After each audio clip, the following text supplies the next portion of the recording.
Hello, hello, hello, and welcome to Survivor Debrief. My name's Eden Porter, the unlucky loser from Survivor Titans versus Rebels. And with me as always, not with me as always, Josh is not here. Instead, I have a very special guest host with me today. That's right, you may know her from Australian Survivor Brains v Brawn 2, but she only goes by one name. She's got two, but she's only got one name, and that, of course, is Noonan. Noonan, thank you very much for joining us. Thanks for having me, and if anyone's a loser in this situation, it's Josh. Yeah, correct. Now, I was going to say the one and only Noonan, but we all know that that is definitely not the case because we've had three Noonans. Thank you for reminding me of that again. Thank you. Yes. Anytime, Noonan, anytime. Thank you so much for joining us. Josh is away in camping at the moment, so he could not be here for the final. We are so lucky to have you stepping up to this opportunity. Thank you so much. Survivor Debrief welcomes you, but this is the finale. You came in just for the big episode, Noonan. I did. What a great episode to come in on. It just shows how important I am to yes, this. Well, exactly. Yeah. And what have you got? What are you wearing tonight for us? I should have slid in. Yes, definitely. I am wearing my Jeff Probst t-shirt. Love it. Absolutely love it. I'm channeling Cook Islands, which seems fitting. It does it? I don't know, but I feel like it's a... we love some penna on this podcast. So yes. Cook Islands, great. So let's just get into the episode. Another finale's in the books. We're just going to start from the start, and we're going to start from the start. Now we're here. How many times did they say I sat at the bottom? Now we're here. This episode, it was outrageous. Not enough. Thank you very much. They said it just enough where they don't have to pay for licensing. Correct. There wasn't a lot of cinema speak, or a lot of that did not come out that this was cinema. Maybe because Riz didn't make it all the way. And I was waiting for it, and I'm a little bit disappointed. Yeah, I know. Same. Speaking of Rizzo, let's just start the start, because obviously the start of the episode begins with Rizzo saying again, "I didn't have to use my idol. This is crazy." So we're now at 9 tribal councils where he hasn't used his idol, which is a Survivor record, which is insane. Your thoughts about Rizzo and his idol? The thoughts about lying about it and saying it stops at 6 instead of 5? What were your thoughts on that, Noon? How does anyone believe that that's a thing? I don't know. He can't be that good of a liar. I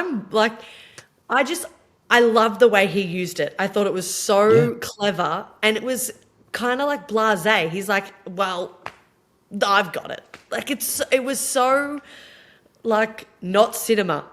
It was the opposite of cinema. It was like a preview of what you should do with an idol. And I just don't know how he convinced people that it wasn't like this big deal.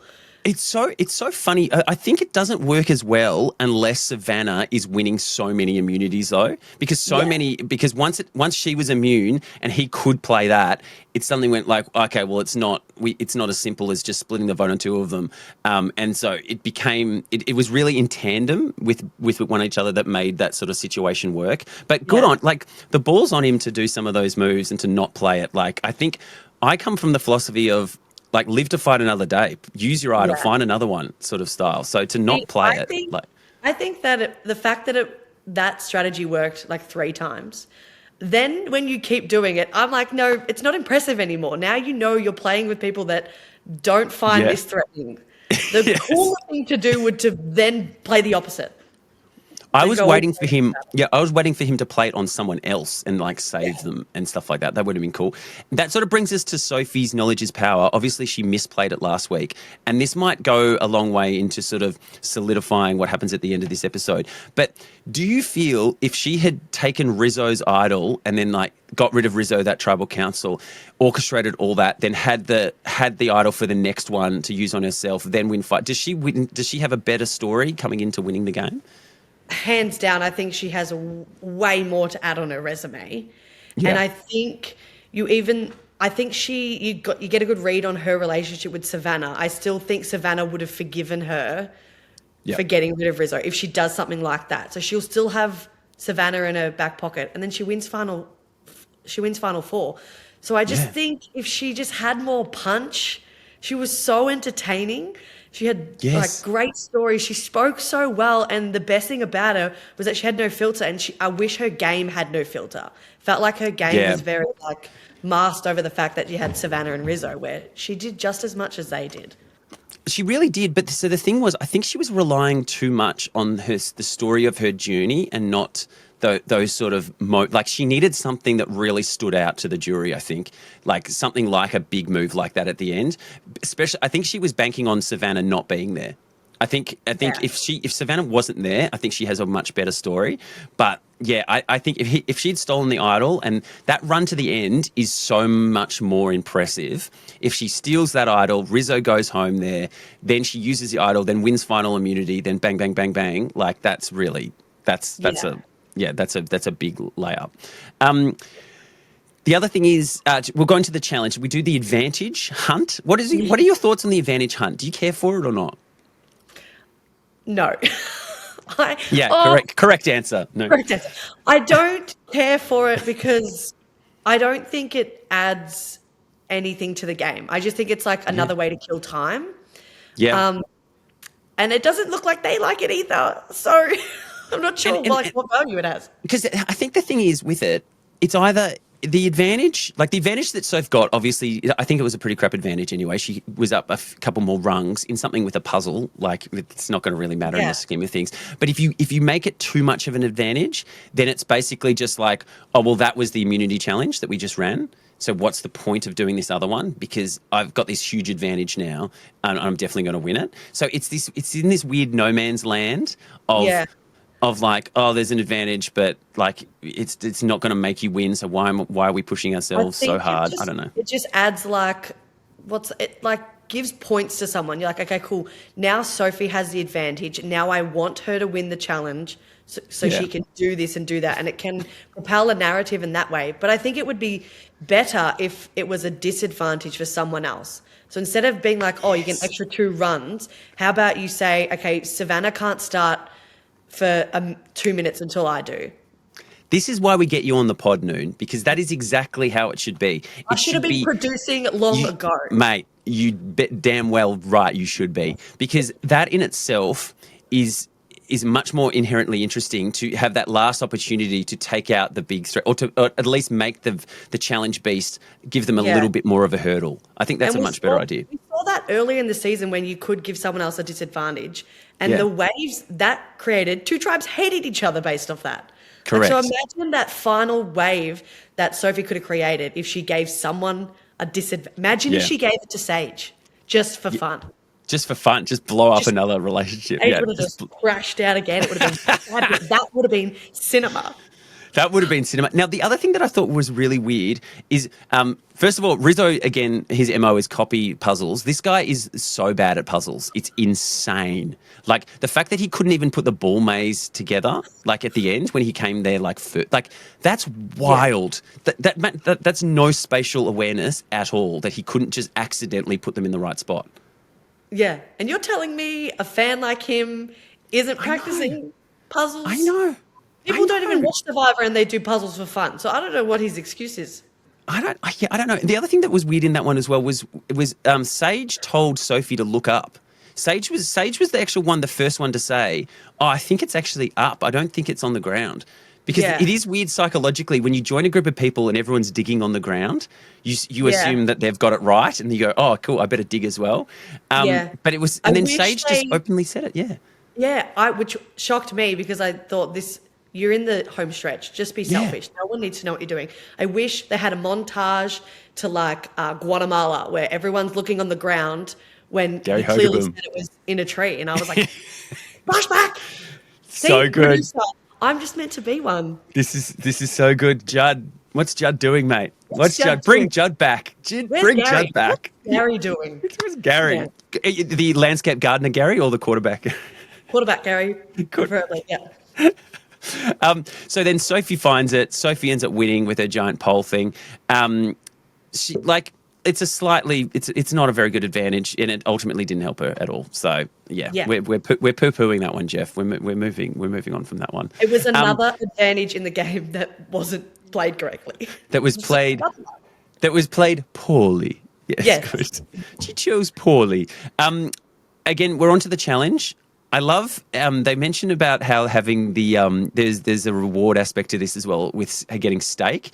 And Christina is like, oh, that's a game changer getting steak. I'm like, mate, I don't think you're going to be winning this or using the energy to help you win the next one. She has inherently been bad at this all season. Yeah. I also don't think it's going to change her game. Like she might then get to the end, but she's not winning because she won the steak. Steak, correct. Now, this was a couple of great lines in this one. There's a few things that I really liked. Whenever Jeff talks about rope management, I love a good rope management, mate. I love a good rope management. And this was also had the monkey fist. Now, I was really good with the monkey fist. I'd trained with monkey fist action. So I was all out. And then I got to do it on the show. And it was just like, and I beat Alex in bloody monkey fisting, which sounds terrible out of context. But ultimately, like, I like the different sort of aspects of this big challenge. I didn't mind the the barrel riding. Bring back the barrel rider. Excellent. I think it was good. I loved it on our season, and it's just like this weird thing that who's going to be good at that, but also everyone with any type of core ends up being amazing at it. Yeah. And I think, again, I'm not laughing at people falling over, but Christina, like, oh man, name one time someone's fallen off a barrel and it hasn't been the funniest thing you've ever seen. Yeah, so when I saw the barrel, I'll wait. Yeah, I was like, this is going to be great. This is going to be great. And she'd already fallen down the slide. And I was like, I don't know how she did. She did that with her legs like bent backwards on itself, and they're covered in mud as well, which was amazing. Her toes were like over her shoulders, tickling her earlobes. It was so good. It was The instant scream, and then to be like, I'm okay. Like I'm okay. Automatically knew she'd overreacted, and I was like, this is brilliant. This is a great challenge. So funny. It's great. Yeah, I thought it was a really good challenge. I thought the puzzle at the end, right? The thing with these challenges is the physical part never gives you enough of an advantage to give that advantage in the puzzle section. Like if you're not good at puzzles and you get there 5 minutes early, I still don't think you're going to win the game. I still don't think you're going to win it. Like you're just not. So this is inherently, I don't know. I sort of prefer. I don't know. Puzzles can really blow. I like puzzles, obviously, but ultimately, I do think that they can blow the game out. So if you're good at it, you just win so many challenges. Ultimately. I also think those ones are not easy, but you're on a roll. I love those puzzles where, like, if you muck, they could be in multiple places, and you don't know till the end if you're right. So I think. One thing's around the wrong way. Yes. And you're like, my mistake. You are not winning. Like that whole thing happens. No, dude, Riz does not have it, and you're like, what's going? Yeah. I just think they're not as maybe challenging, but I also think you're exhausted. But back when days were like 39, that last challenge, by the time you did all the physical stuff, you got to the puzzle and you were like, I'm good at them, but I can't be bothered.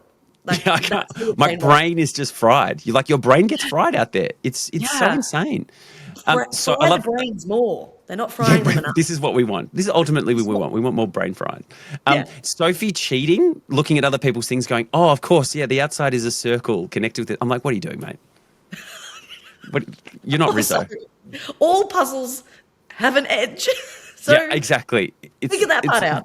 What do you get? Figure that out for yourself, Soph. Come on, mate. And so then Savannah ends up winning again. And then ultimately she can decide who comes with her. What did you think of her taking Sage? I was actually shocked. I was like, oh. Yeah. I thought Savannah's really preached this, I want to take my friends, I want to be with my friends, and been unapologetic about it, which is fine. So I was like, oh, is she taking Sage for more jury management? Or is That's what I thought. Yeah, that's what I thought. I thought, okay, she thinks she's going to be on the jury. Here's a good thing that maybe I could have in favour and go from there. Yeah, I think initially that was her decision, and then she got out there and then they sort of bonded a little bit, and then she was like, oh, no, I can take Sage. I can take her to this end bit. Like, I don't know if they bonded or if she realised that I'm going to beat Sage. Like, I don't know well, that could be possible. Well. I actually thought for a moment she didn't need to take Rizzo, but it could have been that thing of like, you and me are safe. Like let's just have a nice like meal together, like you and me, our final supper. But Yeah. I wasn't against taking Sage for jury management.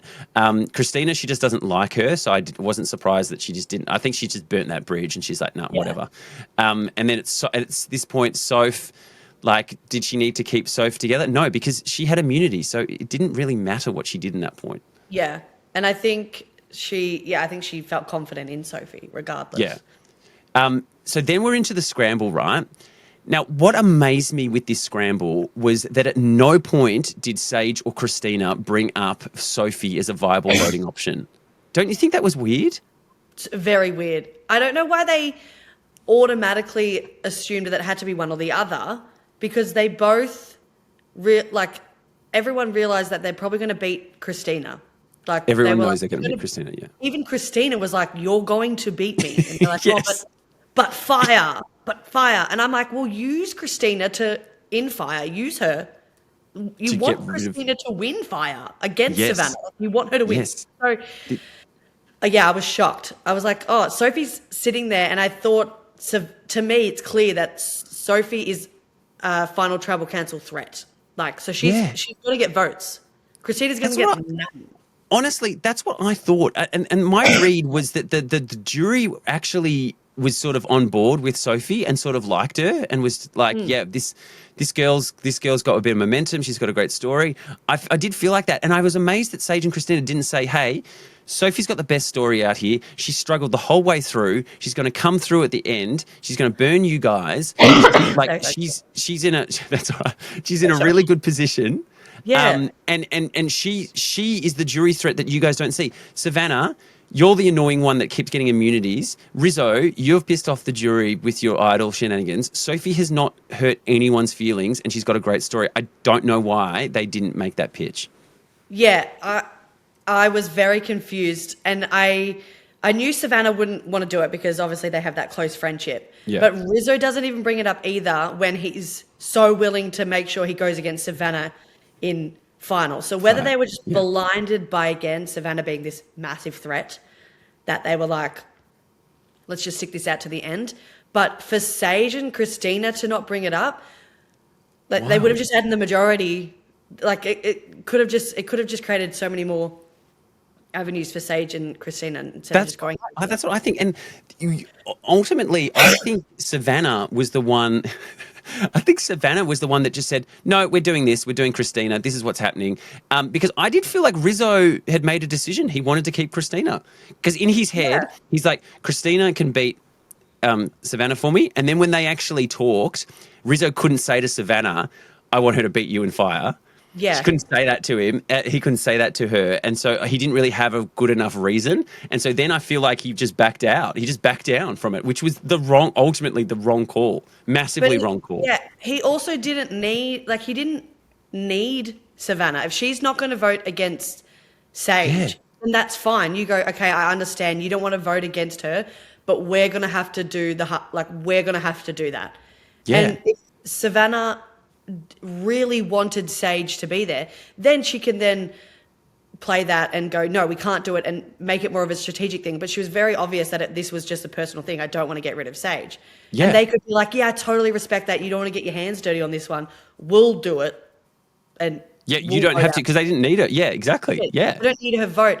And he doesn't need, I think Christina being such a fire threat, I think they were all, you don't know who's going to win that final challenge. So they're probably all thinking, well, if I'm going to go up against Christina, I'm also going to lose. But you're going to lose anyway. But I think ultimately, and this was another weird situation for Soph as well, because ultimately what ended up happening, like Sophie originally thought, oh great, I'm the swing vote. I can go with Savannah and Riz, or I can go with Sage and Christina. In no part of her head did she think, well, Rizzo's got an idol and Savannah's won so many challenges, she's probably going to win another challenge, which makes me stuck with them, which is even more reason for her to side with Steven last episode and get rid of, like, the fact that she didn't see that coming, that Rizzo's going to be safe, because she did know, I think it came out that she knew that Rizzo's idol was good for longer, and there was debate whether she actually came up with the lie and told Rizzo to do it. Yeah, she knew. So I think, again, that aspect of seeing into the future and knowing every variable to have. Like she didn't have Yeah. that, and it would have. She would have won. Like if Savannah's not there, if it's a Sage, Christina, and Sophie, like Sophie wins. Yeah. So I just think that it was just like they didn't try hard enough with it, and I think Rizzo's thinking, well, I'm going to be taken to final two. Like if Savannah wins, she's going to take. Take me. Yeah, and then we're going to battle so it out. was, Yeah. I still don't know. I still don't quite know what Rizzo thought his differentiating point from Savannah was. Just the idol. Like that. Just like she wanted, but it sort of feels like that's counterbalanced out because her immunity wins allowed him to use his idol, so they sort of counter each other out. Whereas Savannah had the story of everyone wanted her out and no one got her out. Whereas no one was really saying we have to get Rizzo out. Like no one was saying that. No, so I don't know what he would have done being in that final tribal council, and I think he realizes that, and that's why he's like, I have to go up against Savannah and Fire. But if you had Christina, she could have done it and helped you all out. I think you keep the person that can actually do fire. All the other thing is become good at fire. Like practice bloody fire, guys. Yeah. Like everyone should have a pretty good understanding of fire. I'm like, how do people get to day 26 not starting a fire? And then I was like, wait, I think I maybe started one fire. But I kept heaps of fires alive. You ask anybody. I kept so many fires alive, but I didn't start one. So I'm not going to So what you needed to do, you needed to be in a fire challenge where someone can start it, then tag out, and then you come in and keep it going. That's your good.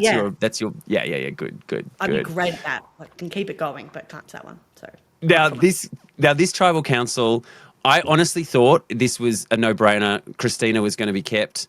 I thought, yep, everyone can beat her in the final tribal council. That's so fine. So it was a little bit of a curveball because I didn't really see that coming, and it was just clear that Savannah got her way. But in this point now, Rizzo finally plays his idol. So I feel like you do play differently when you've got an idol in your back pocket. I feel like you do mentally if you get something. Now you sort of have you were in the vicinity of an idol. Correct. Yeah. Yes. Did you feel more confident when that was like when you go, cool, this is because you and Paulie obviously had that was it a shared idol? What was that, Noon? No, he had an idol and just told me about the clue to the idol. So Yeah. I originally didn't know he had it, but he stopped looking after like 2 days. So And you're like, knew internally that he had it. I think in my experience, I think I assumed he was playing a certain way because he had an idol. So I was like, cool, he's going to be a little bit aloof. He's going to talk in code, but really we know that he's cool. He's going to be safe. So we'll just keep voting together, pick who we want, and that will work out. He didn't think that way. So then I was like, I was thinking like I had the idol, but I didn't. So this is triggering. I'm so sorry, dude. The Nash idol, I think if he didn't wear it around his neck, if he doesn't find it, he plays different. I think completely. So I have 2 bad experiences with the idols. Like, well, at least Well, I never even got near an idol. I looked so much on the island, and every single one was taken. Winner ate the right banana and got an idol. Mark found the box really early on and got his idol from that. And then the race that we did that me, Riri, and Mark did, and it was in the tree, and we just all ran to it, and Riri just found it first. So I would have loved to have had a bit of firepower in your back pocket, just something that you can, I think I was a good luck charm when it came to idols. I was the one to tell Nash, go that way. He found it. I handed the bowl of chips to Paulie. He found it. And then I also, I didn't really help Kristen, but then I told everyone she had one. So I can, Oh, good. But you know what I found crazy about this tribal, about Christina? Is the whole time she's speaking, she is making the perfect pitch about Sage, why you don't take Sage. Like, perfect pitch. But she's doing it so well that I feel like it convinces them that she can't go to tribal council because she's actually quite eloquent. Well. Yes. Yeah. I know. It's so funny. And it's so funny that out of all of them, that she's the one that's really good at fire as well. Like, it just would not have occurred to me. Obviously, her journey throughout the show, that becomes the thing that people are scared of, and ultimately, her being good at the survival aspect of making fire is what ultimately gets her voted on. Of all her like starting it with one go, she's like bam, Oh, bam, so bam, good, bam. so So good. good, so good. I love that. I love that. I just loved that she all of a sudden became this entity that was like unstoppable, even though So, she was playing a classic Christina game of like she was telling everyone she hadn't done anything, and they were still like, yeah, but fire. yeah, it's like ultimately. What did you think of her game ultimately? I Like, think yeah, she went into the game wanting to play very different, and yeah.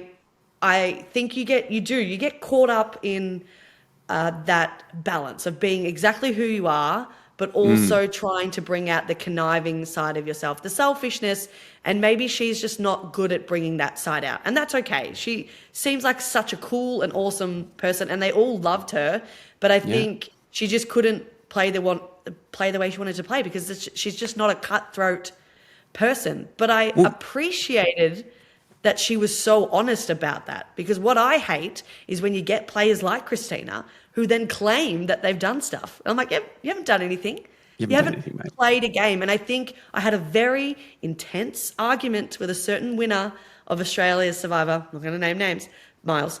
But I had a very intense conversation with Miles about that just because you're a good person and people love you and they keep you around and they take you far to the end, that's not a game. That's not you playing strategy. That's you being you.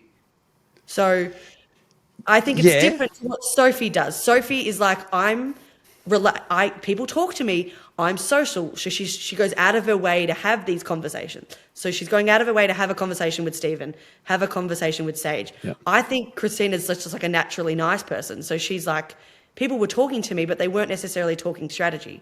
So is that gameplay just being a liked person, or I is it think just being I think that's part of the social aspect of the game. I think if you can wrong answer? articulate, if You're siding with Miles, wrong. No. no, but if you can get on, I think it's active. I think it's active versus passive is what you're talking about. I Yes. think if you're actively going, hey, I'm going to get on with these people. My superpower is I can talk about any topic with anyone, and I can chat with people, and I can be personable, and I can be liked. I think if you can actively do that in the game, then that is playing the game and leaning into Yeah. your strengths. If you are just a nice person, you're bumbling along, being like, oh, this is cool, I'm getting on with everyone. I think that's the passive aspect that is not well received, but can get you Yes. further in the game. So I yeah, think I see both yeah. sides. I think Christina is that passive person, but what I appreciate is that she didn't pretend like she was this proactive player. She was like, yeah, I Yes. haven't done a lot, so take me.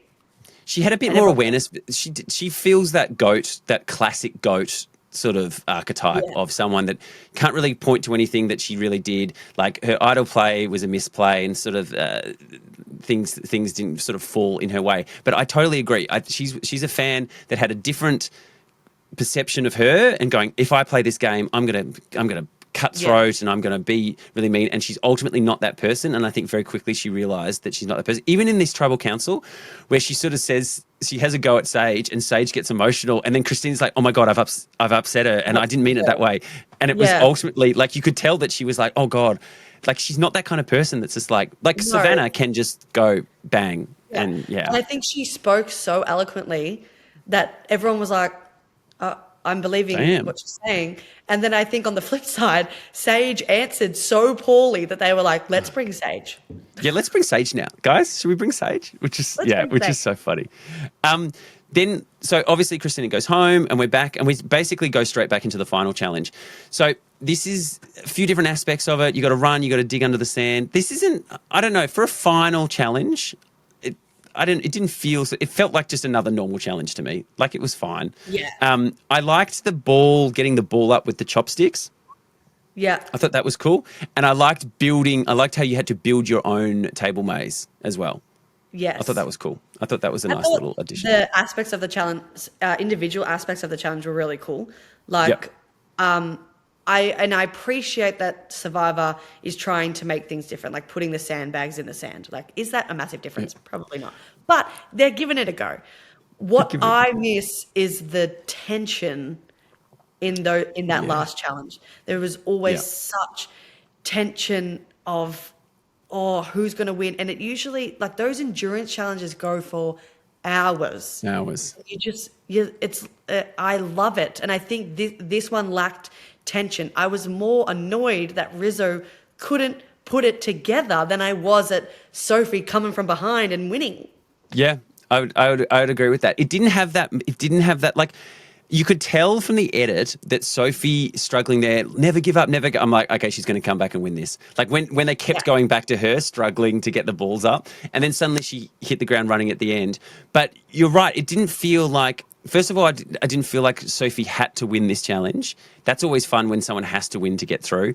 And yeah, ultimately, you don't have that moment of someone letting go or dropping down or like, oh no, I think Australian Survivor is good how we stick to that in the final and three. And they can do it because they've had moments that they did, like when Savannah and Sage was holding the balls up for 25. Those head-to-head ones, yeah. Like those are such, and you want Savannah to win, and then she does, and then the emotional toll it takes on Sage, you're like, oh God, she tried so hard.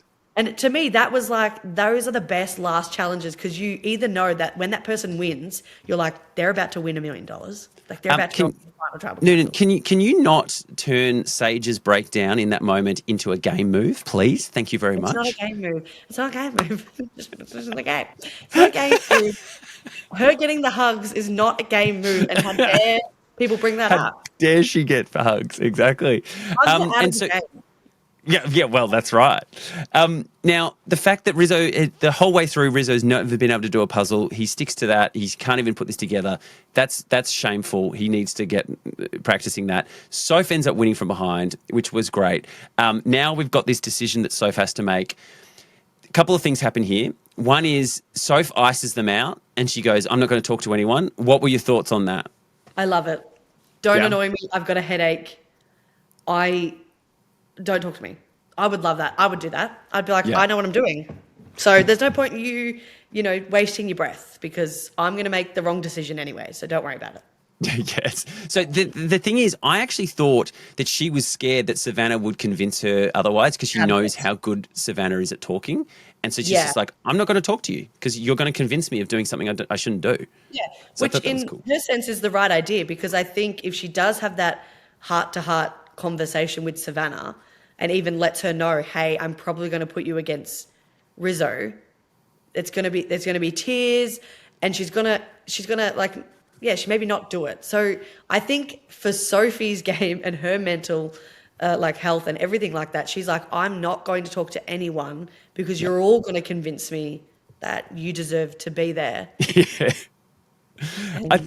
I thought the other thing, Savannah, it wasn't a great look for me when Savannah started crying and being like, I thought she was my best friend, but it's just not fair that she's not going to take me now. Like, I thought we were so, like, that was ridiculous. At final five, this is final four now, that she's upset that someone's not playing a solo game and it's not going to take her, and now that she feel like she's going to go home because she can't do fire. Like, I think that was a bit much. Yeah, I think that must have just been 25 days really hitting her. But I also think Savannah I don't think she's played this emotional game. So then to have this emotional breakdown, I was like, oh, this is a bit unfair because if the shoe was on the other foot, she's been ruthless this whole time. And also, Savannah's been the biggest cheerleader of Sophie. I'm so glad you got this, and I'm so glad you got that. Well, now you're not so glad. So just get it together. Yeah, exactly. Get it together. Because she practice did fire. Practice more. But that's what I mean. Like, it's on you. At least Rizzo had the mentality of this is it. This is another obstacle for me to get over. Like, this is all part of the game. Let's do it. Like, I liked that mentality. Yeah. And so now we're in fire making. Now, interestingly, a couple of things here. Jeff gives us a little history lesson from season 35 onwards with Chrissy. Then she goes back and she talks about Devons and Chris Underwood, and he gives us a little rundown of Fire. I like these little mentions of these players that are coming back in 50, which I think is good. He's peppering them in. Did you notice no purple versus orange in Fire making? Yes, Yes. I did. No orange curse, which is good. Yes. And then Rizzo. So it's Rizzo. So is this the right call? Rizzo versus Savannah? I think so. You have to get at least one of them out. Yeah. And I think it's poetic that way. But I also think Rizzo was smart in saying, I think he was trying to play a little bit like when Devon's go. I think he wanted to be like, I took Savannah out in Fire. I was willing to. Yes. This wasn't Sophie's choice. I told Sophie, put me against Savannah. So he wanted to take ownership. Yeah. If he wins, he's like, Sophie wouldn't do the dirty work. I had to do it and get rid of the person who's going to win. And then that's something he can build on at Final Tribal Council. It didn't work because he sucked at Fire. So that didn't happen. But And then so he couldn't even get it. He couldn't even get it off the ground. He could not even get it off the ground, the Fire. And like you make the TP man, and Jawan is losing his mind in the jury. Smothering it. Smothering it. And then ultimately Rizzo's out. So final thoughts on Rizzo, the Riz God himself? Okay. I think there's a better name for Riz God. Oh, well, I don't like the name Riz God because I think you have to do godlike things, and I don't think what he did was a godlike. I think he posted or something like taking care of Rizness. Call him Rizness. It's like the Rizness. You know when like Jersey Shore came out and he was called The Situation, and you were like, this means the Rizness. Something. Imagine if you're like, hey, my name's the Rizness, and then you see Rizzo and hear him. Great, that's great. That in itself is amazing. But that's what he did. He took care of Rizness the whole way through. He wasn't a god. No, that's true. That's really true. I think Rizness is great. The same way that Shawnee got really good at making Sean Tent and all these Sean references, I think he could have leaned more into less just Riz God, but it's time to take out the Rizness. It's time to and to just drop more of that, build more on that, I think. I think the Rizness is, and then you got the song playing in the background, taking care of Rizness. Taking care of Rizness. He could have just built so much. Because I feel like that's, all jokes aside, that's what he did. He took care of business. He's like, my idol, this is how I'm playing it. This is what I'm doing. We're not voting this person. He was great. I have to give him credit strategically, but he wasn't God. He's not. He's not God. Ladies and gentlemen, you heard it here first. Riz God is not God. He's not God. He's not a Riz God. He's not even. He borderline demi. You know, borderline demi at best. But my thing with Riz is good on. Like he's young. I think a more mature Riz would be like a very, very strong player because he does have a good brain for the game. Yes. The new strategy of playing the idol the way that he did. The thing that's crazy though is that this strategy shouldn't work because everyone knows you just split the vote. You just split the vote. And they had so many episodes to split the vote until they didn't. And people didn't realise that once it got to final 7, like you can't split the vote anymore. You can't do even numbers because you don't have the majority to split on even numbers. And I think that really snuck up on people. And suddenly they realised, oh God, hang on. We can't do this anymore. Now we have to gamble. And then that self-preservation comes in where you go, I'm not willing to risk my game in case he plays his idol and we've bet wrong and then I go home. People just have that, especially fans, just go, I need to do the thing that 100% I won't go home. And it got to the point where they weren't willing to take that risk. Like they just didn't want to do it. I think they were also hung up on it has to be split between Savannah and Rizzo. Like, yes. And then they were like, oh, she won. So now the split vote's out the door. Yeah. And I don't think, like, that's the case. And also what didn't help is everyone then kept finding out if they were the split vote. And then that just causes... Stop telling people if they're the split vote. So, Yeah. Me and Josh talked about this many times, and I talked about it a lot.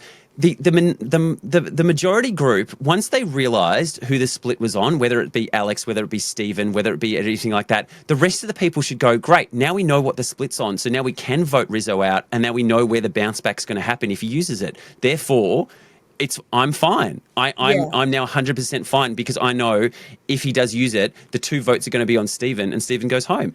I can't believe no one did that. I can't believe they didn't do it. That's what I was getting frustrated at, is that they would figure out the split and then they were like, what do we do? And I'm like, no, just stay with that plan. It's not, because now you know the split. Now you know the split. And then they were so worried about the burning bridges. They were worried about then going back to camp and Rizzo, Savannah and Soph all still being there and Rizzo doesn't have an idol anymore, and them going, because you want to feel like when you vote for someone, they go home. They're out of the game. They're not going to be pissed with you. There was this worry that like, oh, we're going to vote Rizzo. He's going to like either play his idol and then he's going to get pissed at us.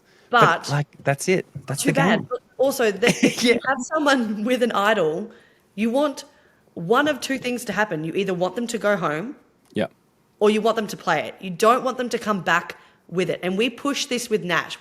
Everyone was like, let's do this and let's do that. And I said, 2 things are either going to happen. He's either going to play it and be safe or he's not going to play it and he's going to go home. But either way, one of those 2 things has to happen because we can't have someone come back with an idol. Correct. That's the worst. That's the worst thing to happen. Then again, you could do the whole plan again, but then there's more room, there's more creativity that can happen and all this stuff. So they were so hung up on things instead of just being like, hey, we just need one of 2 things to happen. We just need him to play it or we need him to go home. And then they were like, oh, but if he plays it, I'm going home. And I'm like, but you're not going home because they told you something else. You know what the split vote is. Exactly.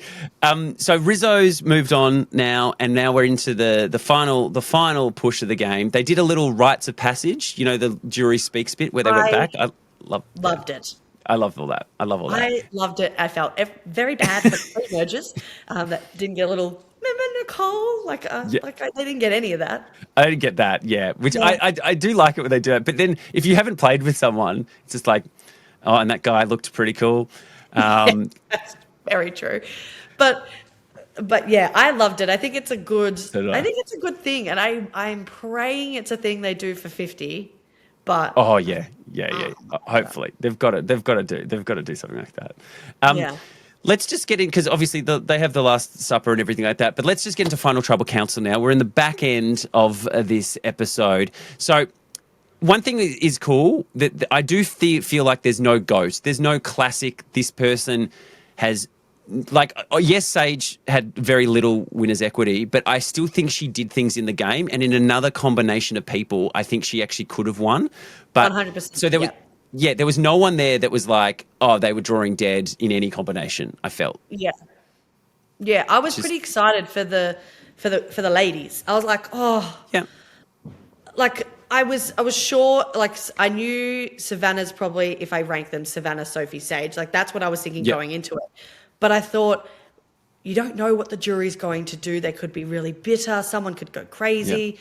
You don't know. And I felt like, oh, this is equal. Like all these women really deserved to be there. Yeah. And we haven't had many final tribal councils like that where you feel like everyone had something to say.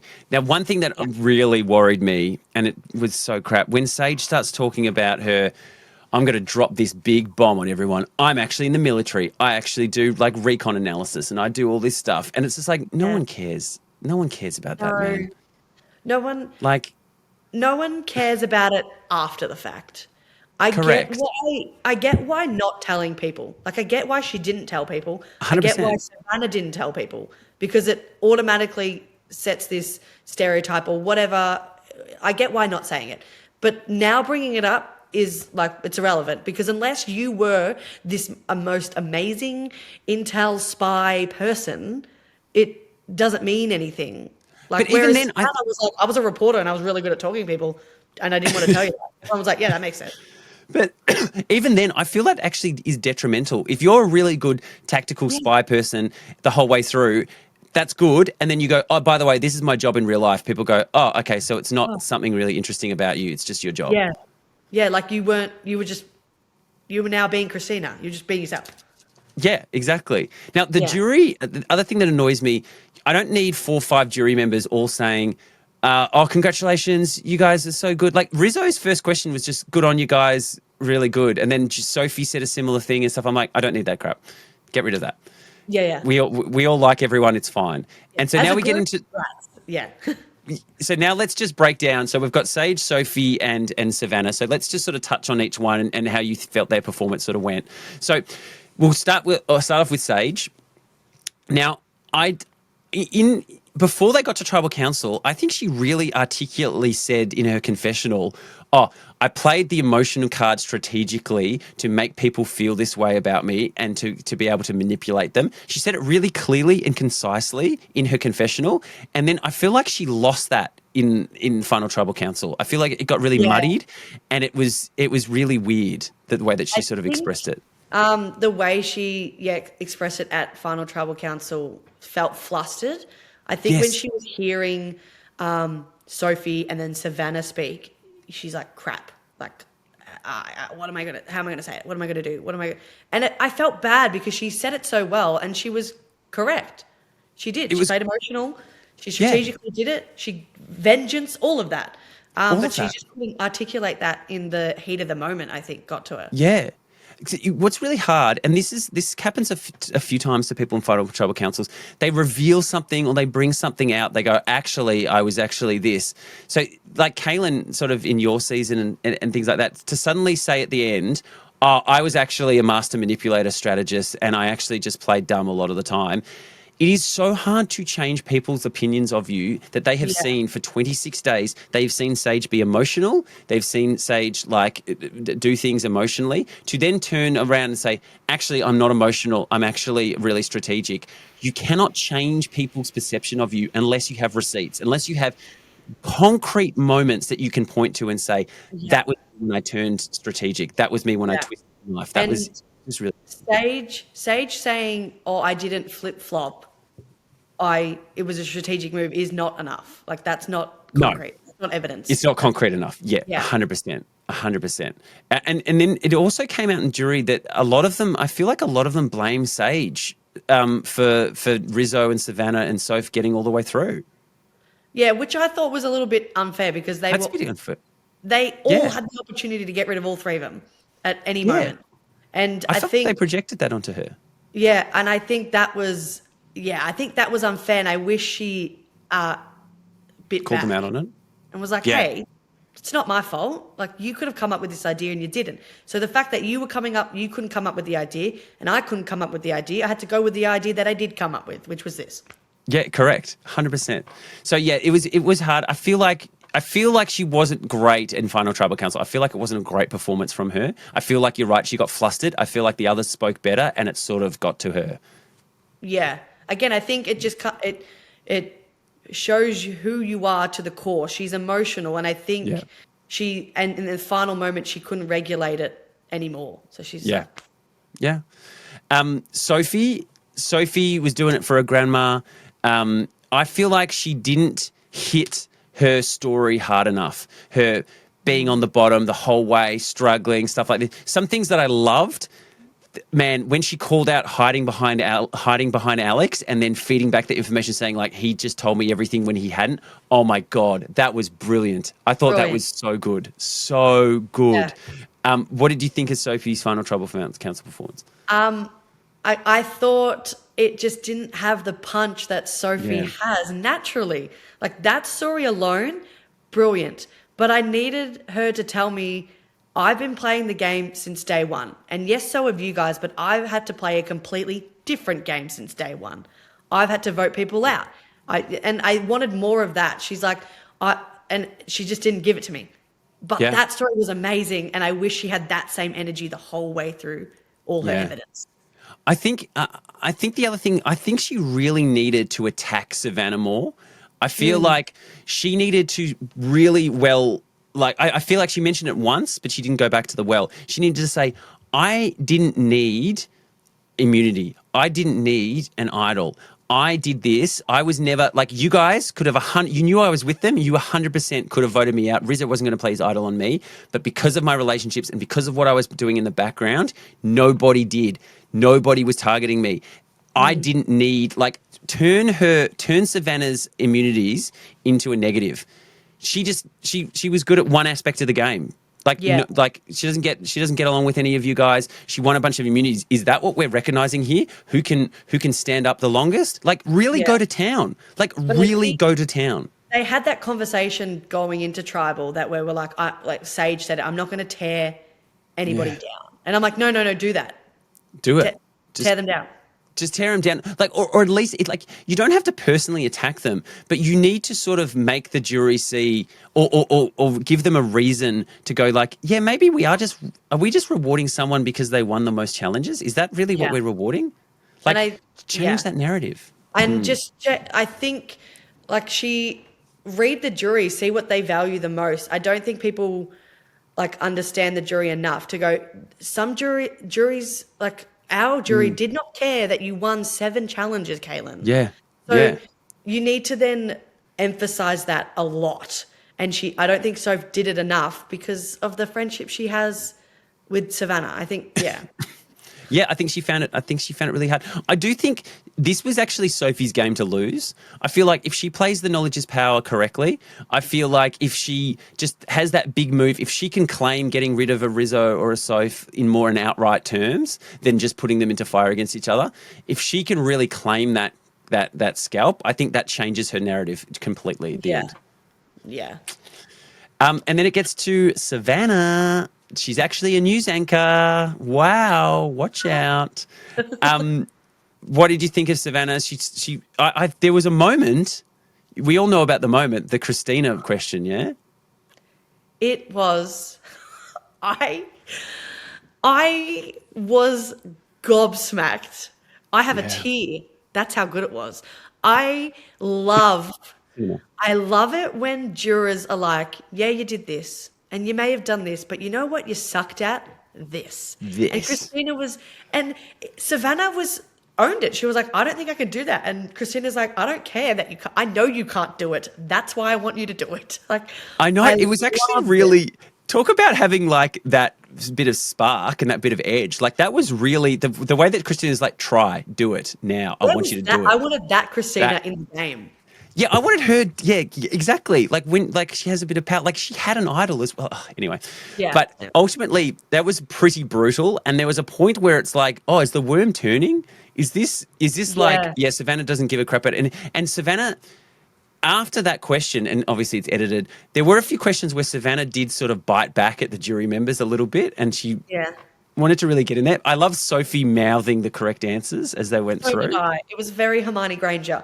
I knew that she I knew that. Well, I didn't know, but I know that doesn't people don't care about that. I know some people in this era don't care that you can't name my 7th auntie. But it shook the room so much that I was like, are people not going to vote for Savannah now because she can't remember? But seriously, you were with Joanne from day one. How do you not remember? Yeah, how do you not accidentally remember? I think it takes it, for me, being a fan for so long, it takes me back to what Survivor originally was about. This whole social experiment, this guy from this life and this woman from this life, can they, coexist and coexist?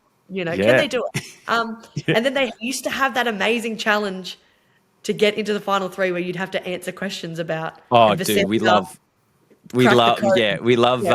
touchy subjects. Yeah, it's so good because you were like, this is a game about humans, and now it just shows that you had no humanity. You didn't care, and that's great. It's great that she played on that. She's like, yeah, I didn't care. I didn't care. That's the only answer. That's the only answer. It's that was not my strategy. My strategy was not becoming friends with everyone and learning about them and doing that. My strategy was finding an ally, being strategic, winning immunities. That's what I did, and that's what I did well. I wish Sophie then interrupted and said, not only can I remember every one of those names, but I also did this. So, there's that point system. If you're thinking, Savannah won immunity, if she's not with Rizzo, does she do all the same things Rizzo does? I don't know. So you've got to count, like, okay, she's only got that. I did this and I did this and I can remember your partner's name. Like, Yeah, what more checklist do it you want off. from me? And I think that does convince Christina. Like, I'm going to probably vote for Sophie because in my mind, what's important to me is remembering my two children's name. And Yeah. Sophie, you couldn't. That's right. You got to know what is important to jurors, and obviously that is important Yeah. to jurors. But I think Savannah knew I'm never going to get Christina's vote, so this doesn't matter for me. And And you're she's just still, trying to embarrass me. You're just trying to embarrass me in front of and she everyone. did, and it was amazing. I loved every And it second. was amazing. I did find it interesting how she tried to change the conversation that she was using. So Sophie, Yellow Sophie, she was like, "I got information for you." I liked Nate's question about like your best moment. I think that's a classic, good Yeah. question. And she said like, "I used Sophie in that situation. Then I had to target her because then she started turning on me and things like that." I thought that was good. Yeah. Let's just touch on questions. Was there any question that you really liked from the jury? No. No. I thought there were two. The two ones that I thought were probably leaning towards better ones was I thought Yellow Sophie, trying to get them to articulate what did you do in your alliance different to your partner. I thought that's Yes. a good one to make you differentiate yourself a bit more. And MC's one, which vote did you change to show a bit of Yeah. How well did you convince someone? Yeah.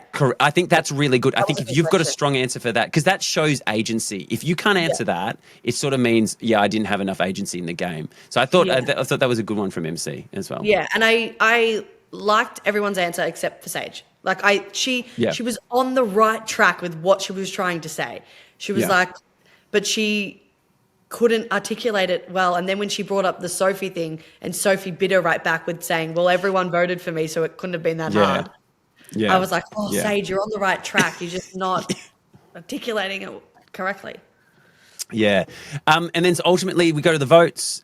Cool that multiple people got votes. I really like that. Sage got a vote. Soph got a couple. So MC, I think it was MC and Christina voted for Soph. Yep. Joanne obviously voted for Sage, and then everyone else was on the Savannah train. Nice to have a bit of a spread, Yeah. that it wasn't a blowout. I thought that was nice. I wish the edit was just actually showing everyone voting and everyone just writing S. Yeah. Oh, all the S's have it, mate. Amazing. The S's have it. I also loved that Joanne held it up and still covered it. I'm like, Joanne, just keep it down. Just keep it down. That's what I did. I did that a couple of times, and I was holding it down. And the was camera like- guy says, "Mate, you got to hold it up." And I'm like, "Dude, I'm doing it for effect." Yeah. I'm like, I know what I'm doing, mate. He goes, he really thinks I'm going to talk and then just walk away like that. I'm like, da-da-da-da-da-da, and then I'm like, bang. Yeah. I'm a showman. Come on, guys, give me a loved break. it. He was like holding it. He's like, Yeah, I know. you can't see it. I was like, Joanne, we can see that it's Sage. Like, We can see it. So Savannah. So just to touch on these guys, obviously Savannah wins. Congratulations, Savannah. Love her work. Why did Savannah win? And could Sage or Sophie have done anything else to change sort of the outcome? Like like ultimately, why did Savannah win? I think it's a little bit of Sophie losing more than Yep. Savannah winning. I don't think Sophie convinces people of all the amazing things that she did well Yep. enough.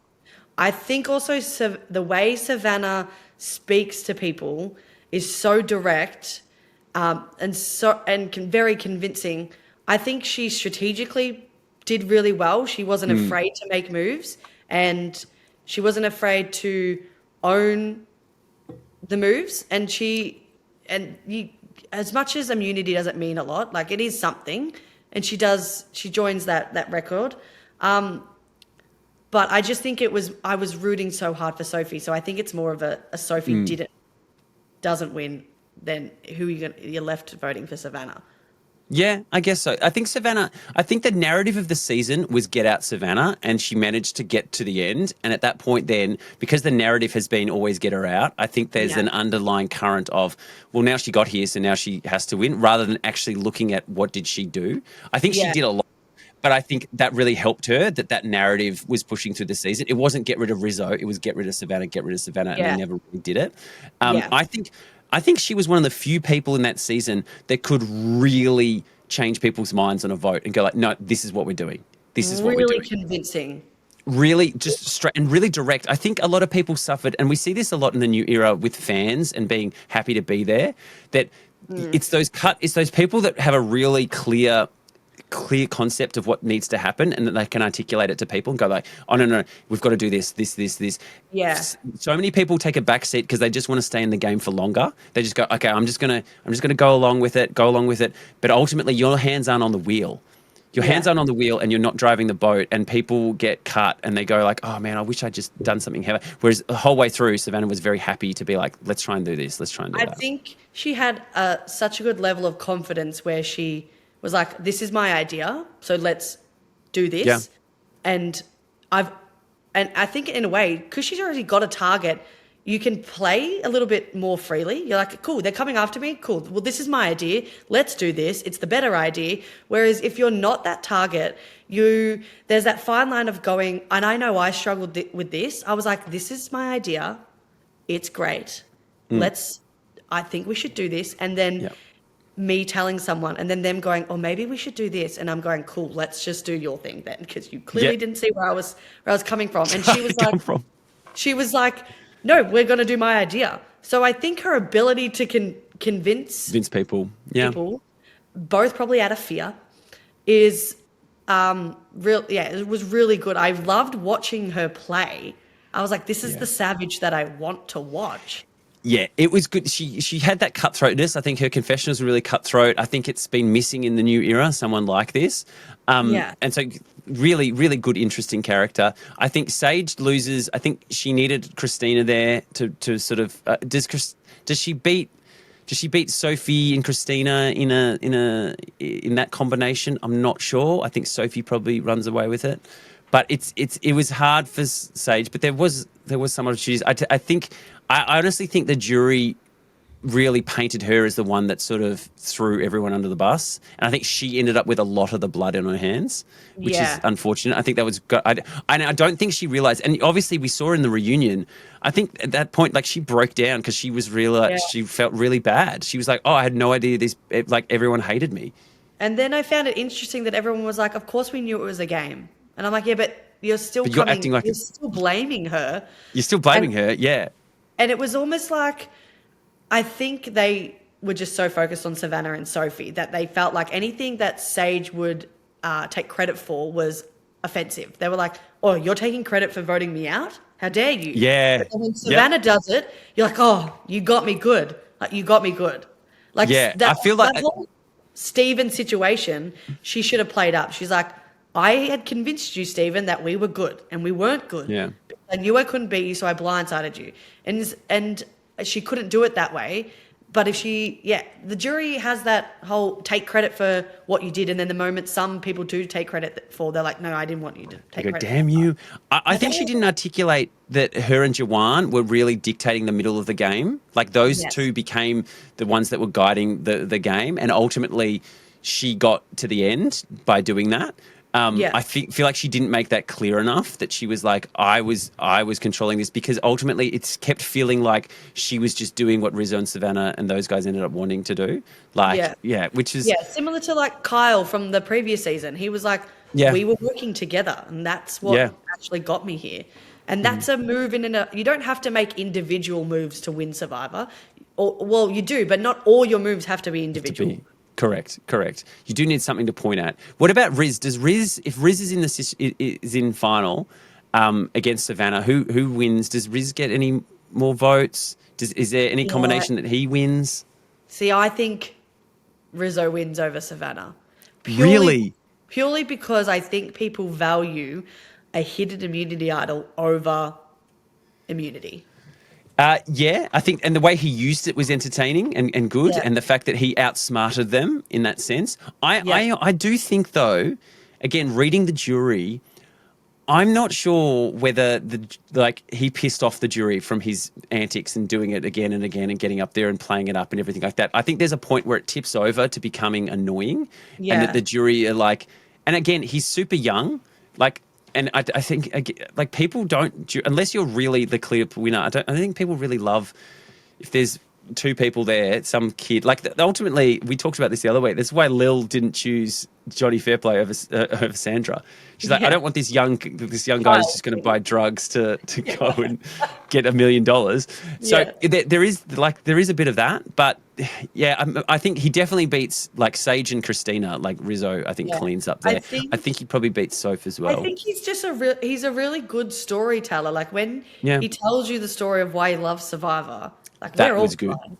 Like we're all making that ugly cry face. Like we're all. I think you're right. I think he could have just suddenly gone, I've been strategic this whole game, and now I'm just going to let out this moment of this has been my dream since I was 6 and all this sort of stuff. And then you feel good about voting for him because you're like, oh, this kid's dream's coming true.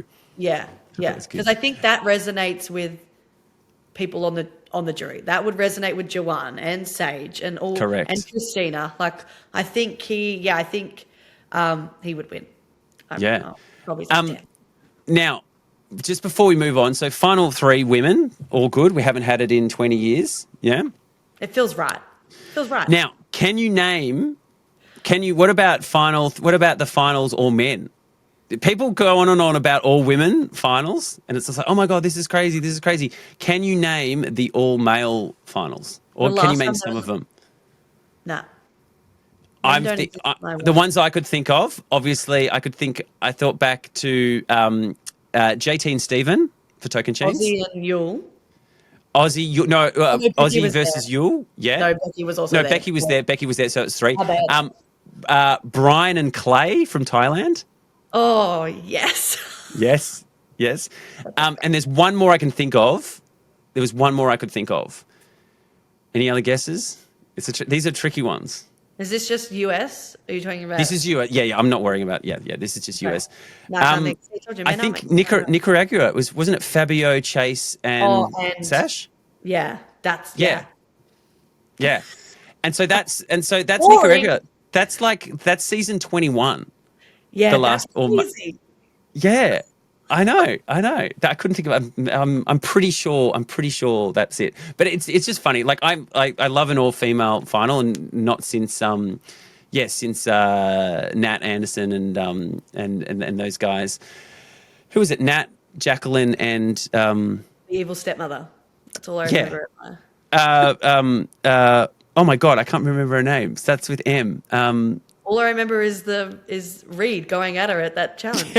All I remember is that her child name is Baylor or something like that. Baylor with her song. Yeah, Missy and Baylor. Thank you. I had to get the combo there. Missy and Baylor.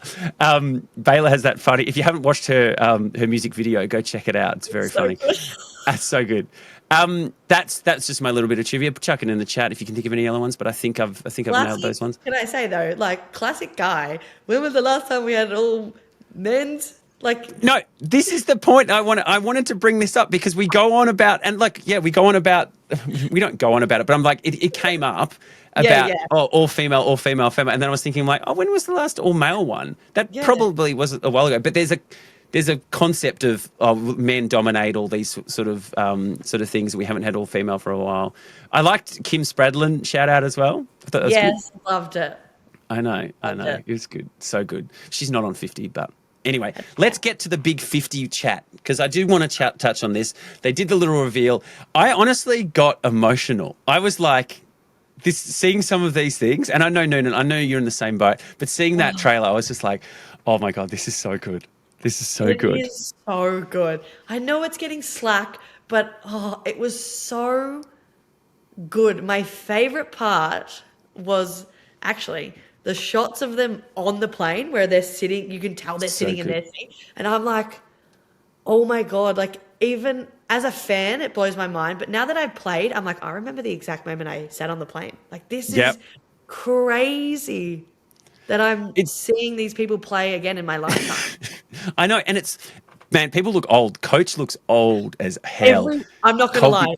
Everyone looks old. Like Ozzy has seen some shit. Like Ozzy, and we know what Ozzy has seen thanks to his OnlyFans. Amanda Kimmel would never look like that on season 50. Colby's looking old. So old. And I just love that it was Coach Like just the Coach's quotes. voiceover. Oh, so good. I knew I Coach would felt get a I Guernsey. also felt it was like it had a little bit of Oz versus the world feel. Like this, we're not going to show you much of them in the game, but we're going to show you Yeah. them getting ready for this game, and I love it. I love it. Now, what I didn't like, this Beast Game crossover thing is a disaster. What Yeah, is this, Noonan? What is this? it must be some sort of attention grab to grab a younger audience. Like that's all I can think of. Is it must be to get the It kids hurts my soul involved. that this season 50, I've got Mr. Beast on the eye. Like, I honestly, I heard about like Mr. Beast visiting the eye. I thought this was totally not going to be on Survivor. This was like something that Beast Yeah, Games did. They came out, they filmed a little fun thing. It's going to be on Beast Games. That's fine. I never in a million years thought that Mr. Beast would turn up on Survivor and be like, hey guys, here I am. Like, that with a breaks case. my soul.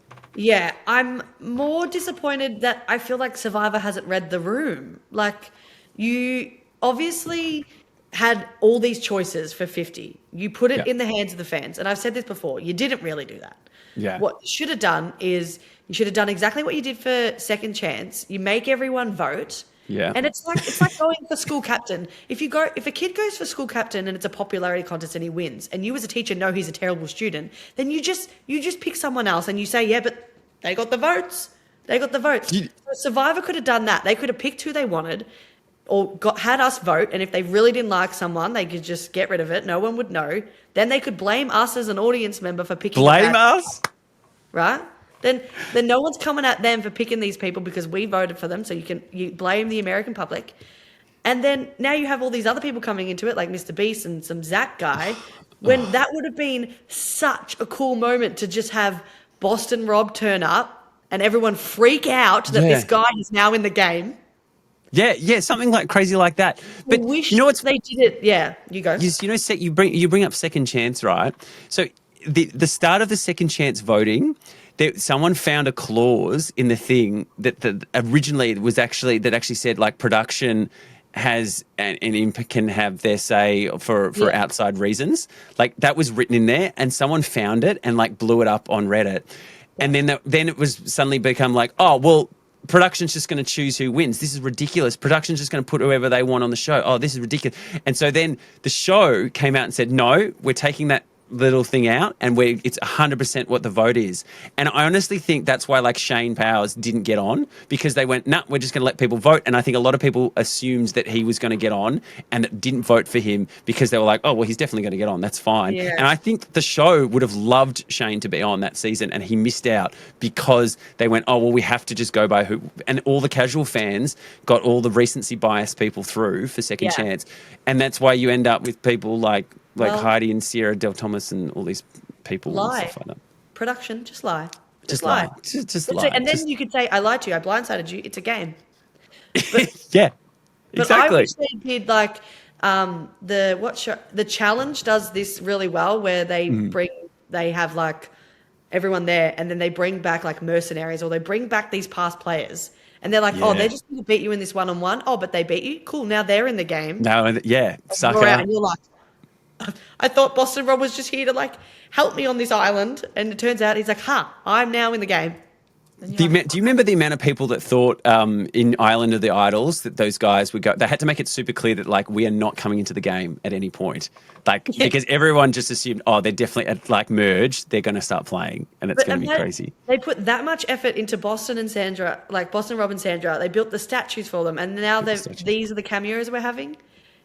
Yeah. I said it would have been sick if they had like JLP, like other hosts, like just flying in. Dude, that is such a better idea. Like Screw Beast Games. talent. Get all the hosts from all franchises around the world to come in and do like a little thing. Oh my God, yes. Or it would have just been sick to see, like, get other hosts from other shows. Like, Well, Beast Games, Mr. Beast is a host for his stupid thing. Anyway, Beast Games it took the total wrong message from Squid Game. It was like, let's make people do stuff for money. It's like, no, this is an anti-capitalist TV show about how money can like changes people and makes them bad and makes them do things. It's like, yeah, that's a cool idea. Like, let's actually do it for real. And like, it's because they've got like Sue's in it. Cody's in it, Sammy's in it, Noel's in it. I don't hate the crossover. Like, I don't hate the crossovers either. I didn't Yeah, like. I liked the influencers playing Survivor for 24 hours. Like I like this is a cool concept. Like, but why are they there? Why are they messing with something that's so precious to us? mate, I know. And so, is there anyone standing out? Like, again, we've talked about this to death, but it would have been great to have less 40 people. Like, we all obviously know Yeah. that we would have liked some more, some other people on the bubble. But who's your picks? Like, if you have to choose one or two people, like maybe a guy and a girl, who's your picks for 50? The Billie Eilish idol. The Billie Eilish idol. That's who I'm rooting for. That idol. Hope that idol makes it the whole way through the game. So No. this is all them realizing that people are voting for things during the film, and they know all these big fans. Like, oh, Sia's probably done this to me. Oh, Jimmy Fallon's going to send this to me. Yeah, yeah. Bloody Sia. What has she done now? No, I'm just an looking old at the soul, cast. so I really want to see like Stephanie just tear it up. That would be Oh yeah, yeah. mate, old school. If she came in and I want her to play like her Guatemala game where she was ruthless. She was like, yeah, I voted out Judd. He said, I hope I get in by a crocodile, and I didn't. Still made it all the way here. Like, I want her to be cutthroat. I think she's got it in her. Guys, See, we've got oh, Christian, Mike White, Aussie coach, Colby, obviously Rick Devens, Charlie, Rizgod, Q, I would like Jonathan. I think What was that? Rick is like, I loved watching him play Devons. Like, I think Yeah. he goes out in the best way. And if he's at that final tribal council, to me, he wins hands down. Played great. I think this could go either way. I really like Rick Devens as a choice. Now, Rick Devens is quite good mates with Jeff as well. Like they've done some stuff together. But I think he's one of those ones that if he can get through the start, there's so many big personalities there. I think he could have a really good shot of getting through. I think some of the new 40 people will be targeted because people will remember what happened at Winners at War and how all the old school guys got annihilated. I don't think people want that to happen this season. Yeah. And I think because a lot of the 40 people are fans, I think they're going to want to play with a Colbys and the Cerise and stuff like that, which will be fun. I don't think it's going to be a whitewash. I don't think it's going to be like all the 40s getting together going like, we've got to stick together. No, I can definitely see like Rizzo being starstruck and that influencing his game. Where I can see Devon's almost like, "Hey, coach is here. I'm going to play with coach because I know how coach is going to play." Like I'm and I for the love of Survivor, I hope coach goes so far. I hope Colby and Jenna go so far. I hope Colby gets like Kristen back. I'm loving Kristen. Mike White, I have no idea. I think that people are going to be trying to get White Lotus jobs. That's going to be really interesting. Like Jonathan's a man mountain. Jonathan's double the size of anyone else. I know people don't like Jonathan, but I think he really stands out as being one of the strongest guys out there. Having Genevieve both on the season, I think that's like two huge new era Titans. Yeah. The two people that I'm leaning towards though are definitely Rick Devens. I think he could go make or break. And Chrissy. I think Chrissy is under the radar. Yeah. In a really good position to do quite well. I don't think anyone's targeting her. I think she's got the old school people on board as well. I think she's in a really nice spot. And she's we forget she's so good at challenges as well. Like she was at least when she played last time. So yeah, but imagine seeing like Angelina and Mike White again, and it's going to be. It's going to be crazy. The other female that I'm like actually really keen to see play is Dee, because now that she's played other things, like I'm trying to think. Oh yeah, she's played challenge and stuff. Yeah. Did she do the challenge before 50? Yes. No. Yeah. I think so. Yeah. So interesting to see how that changes her game, because she obviously can't. I don't think she can play the same game twice when you've got Genevieve and you've got even now Savannah out there, who are like. It's interesting to see how she would play again, because I love another winner. Like this is weird because so who are our winners out there? We've got Dee, Savannah, and Savannah wasn't Kyle. Winning. Yeah, everyone was convinced Savannah wasn't winning because they were like, they're not going to have another winner, and they were like, "Sake." It's like we do. I think that's Jenna Lewis out there as well is amazing. I think that's so good. It's going to be interesting to see how some of these people older school people like take on the new style game. I think that's going to be really interesting. I just hope, I hope they have a pep talk of like, hey, it's like we've saw in Winners at War, and we've seen it before, where these old school survivors come in and they're like, wow, the game's fast. And I'm like, yeah, you got to know that. We know that. Just go with it. And I want them to embrace it. Don't try and pull the newbies into the old school. Go the other way. Going to do it. So I just want you to like attack it. I want you to attack it. I want you guys to attack it. It's going to be great. I'm so pumped. It's just around the corner, so it's going to be a great season to talk about. We've got new Australian Survivor Redemption. We've got season 50. It's a great time to be an Australian Survivor fan. We didn't actually mention, like, Cerise just played Australia versus the World, and then she went straight to this, so that's going to be wild for her. I wonder. Sorry. Oh, I just wish I could be a fly on the wall, because obviously she's going to tell people what happened, and I want to know what they are. I want to know. I want to know. Did they watch? Did they watch their friends on this show? I want to know. So good. Noonan, thank you so much for stepping up to the Josh-sized hole that we had here on Survivor Debrief. Love having you on the show. So much fun. I'm sure our fans will really appreciate hearing your insights. Hashtag Noonan. You got to hashtag Noonan, folks. If you've made it this far, hashtag Noonan. Don't forget, shout out to the Sea Crate, the forgotten hero of the season. These ones. So good. One thing we didn't do that we usually do, we've got to know who ruffled some feathers. It was to rustle feathers, ruffle feathers. Who ruffled feathers the most in this last episode, my friend? I'm going to say Christina with her jury member question. I'm going to say Christina as well. That jury member question was biting and took people's soul away. I just wish someone would get up and go, I'm thinking of a number between 1 and 10. I just want that. So good. I just want that back in. And then the final question.